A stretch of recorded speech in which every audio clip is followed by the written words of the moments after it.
Welcome back to Urban Regenerative Gardening, where I show you how to garden without buying pesticides, fertilizers, how to seed save, something I'm doing today, how to make compost. Today I'm putting a couple more parts of the garden to bed with using ground up leaves instead of cover crops. Out here, gonna do some seed saving that time of year.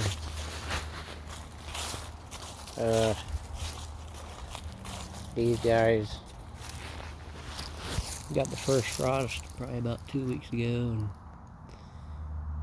and another one this morning. These guys are starting to dry out pretty good, but they're huge. So that means we'll have huge plants for babies.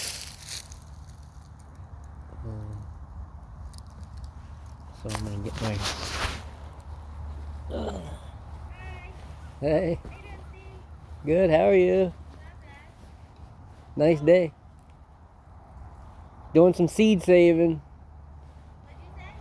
Doing seed saving. Oh, are you seed saving? Yeah.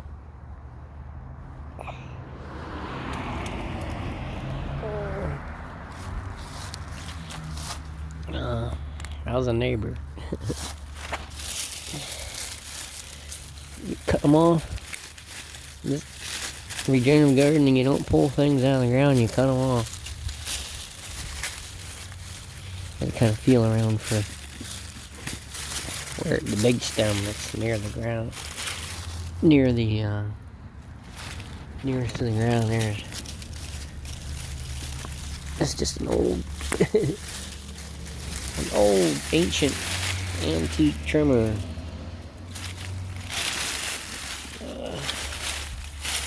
Let's see here.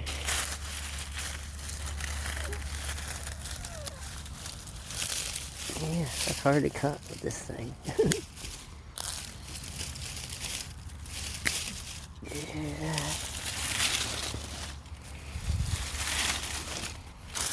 And I'm gonna hang them up on my balcony by my garden room. Has like a balcony right outside of it.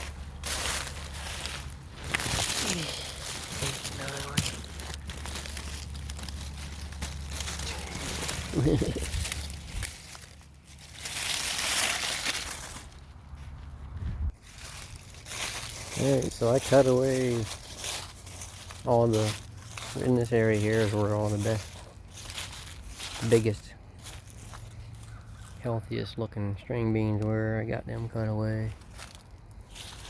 Now I'm going to cut the rest of these away and just throw them away. And then I got to plant garlic. I'm thinking about doing 3 rows of 50 for 150. 150 garlic plants next year. Last year, I literally got 100% of the cloves I planted came through as a plant last year. So, we'll see what happens next year.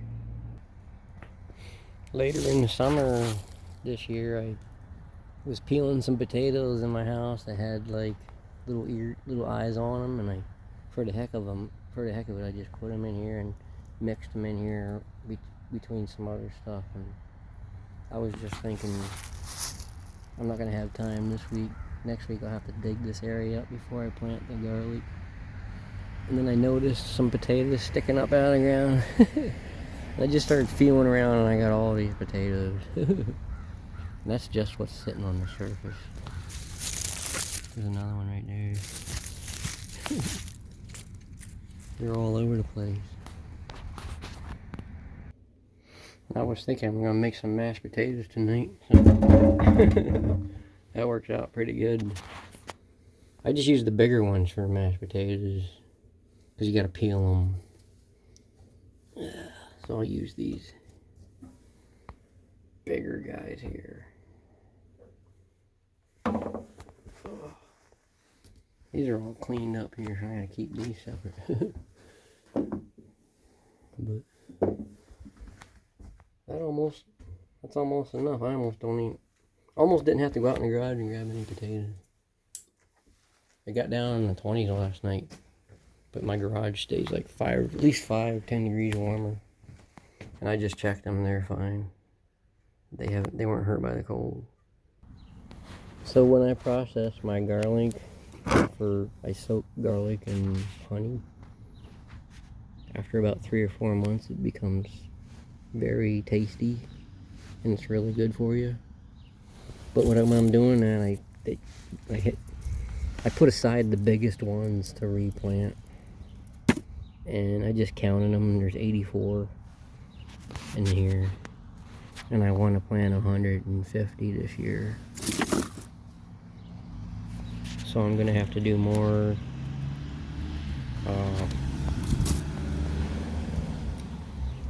I want to do like 4 more of those jars of honey and garlic and honey anyway. So, and I have a bunch more garlic to go through. So I'll just plant like a little over half of the area. Probably it works out pretty good right up to where about those potatoes are starting all stop. That way next weekend I can dig up the rest of those potatoes, go through the garlic. That way over like Thanksgiving and Christmas I can go ahead and make the garlic and onions. I'll have more time then.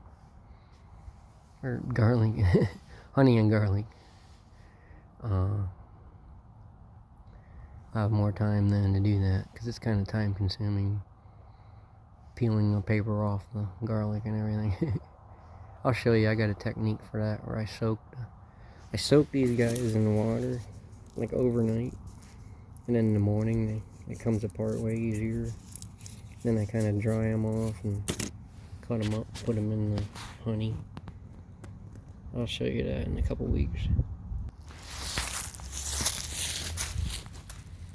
So when I plant these, I like to, I can get them. Last year I put them 3 or 4 inches apart. This year I'm gonna use a wider area and do 3 rows instead of 2. So I can get way more in here without putting them so close together. I'm doing like 6 inches. But I just shove them in. I'm gonna cover it with leaves, so it should be alright. I'd like to get them a little deeper than I'm getting them, but there's roots from this tree. There's a tree right there. This area is like overwhelmed with roots. So garlic's one of the few things that grows pretty decent over here. So I'll just do this all until I run out, and then I'll probably mark it. That way I know where to leave where I left off next week. Just put a shovel or something to mark it. So I put 3 rows in, 84 cloves. Looks like I made it about halfway. Right to that point there. That's where the next one goes there. So I'll be able to cover this area with a generous amount of leaves.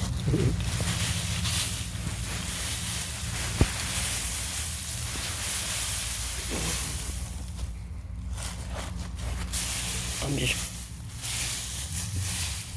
using my bagger, my mower, grind them up. When they're ground up, they kind of stay put a little better, it seems like. Plus you get more like volume in one spot that way. Alright, so there it is. I got this. The area where I planted my garlic, I covered it. I was able to get that area covered up with ground up leaves. And I ran out of time because life. It's getting dark. The sun just set. And I have to make my lunches for work next week.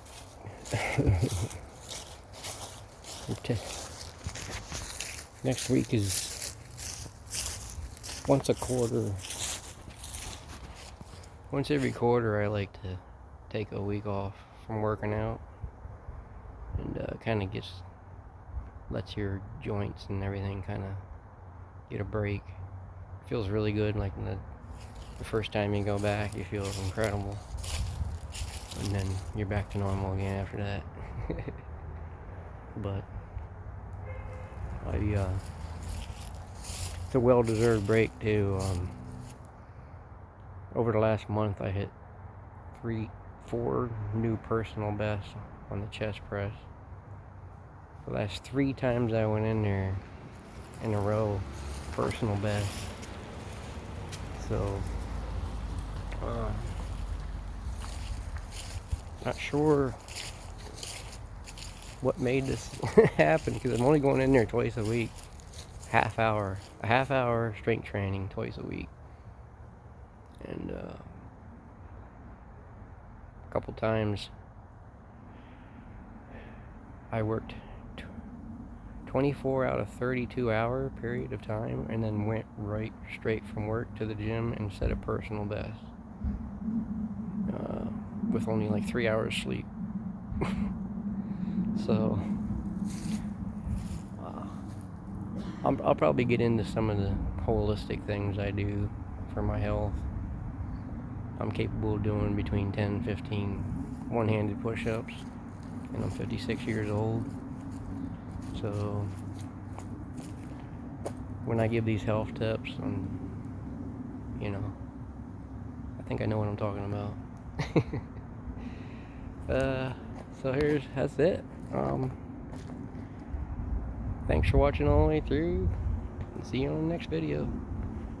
Go ahead and if you have any comments about the things I'm doing here, or whatever else, go ahead and leave comments. All right, see you later. See you on the next video.